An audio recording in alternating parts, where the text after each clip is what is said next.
যে সমস্ত রোগ ডাক্তারে দেখিয়েছেন, আপনি এ টু জেড সব করেছেন, ডাক্তার, কবিরাজ, ব্যারিস্টার, মাস্টার সব যেখানে ফেল, নার্সিং হোম, হসপিটাল সব জায়গায় ফেল, কিন্তু আপনার আল্লাহর কালামটা বাকি আছে আপনার জন্য। আপনার রোগী যত বড় কঠিন রোগ হোক না কেন, আপনি ইসমে আজমের এ আমল করেন। আজ ইসমে আজম সম্পর্কে 10 নম্বর পর্ব এবং অন্তিম পর্ব, শেষ পর্ব। আমার ইসমে আজম সম্পর্কে আপনাকে আশ্বাস দিয়েছিলাম 10টা পর্ব দেব, আলহামদুলিল্লাহ কমপ্লিট করতে পেরেছি আপনাদের দোয়ায়। আজ আমাদের 10 নম্বর পর্ব। আগের পর্বগুলো যারা মিস করে ফেলেছেন, যারা নতুন আছেন, আগের পর্বগুলো দেখে নেবেন। দেখবেন আমাদের ডেসক্রিপশানে লিঙ্ক দেওয়া থাকবে, অথবা চ্যানেলে ঢুকবেন, প্লে লিস্টে যাবেন, ইসমে আজমে আলাদাই প্লে লিস্ট করে দিয়েছে আপনাদের সুবিধার জন্য, ওখান থেকে আপনি দেখে নিন। ঠিক আছে হজরত? ভালো লাগলে লাইক কমেন্টস করবেন, আর না ভালো লাগলে খারাপও কমেন্ট করে যাবেন। ঠিক আছে হজরত?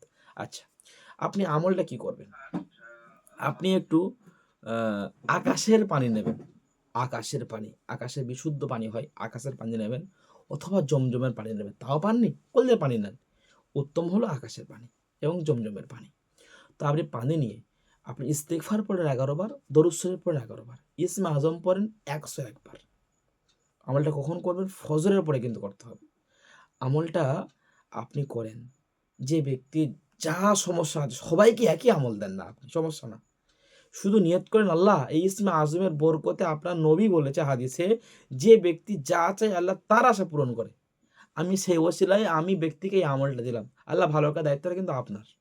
আপনি বলে ওখানে ফু দেন, আর ওই পানিটা রোগীকে বলেন দিনে 2 বার 3 বার খাওয়ান আর গোসল করান।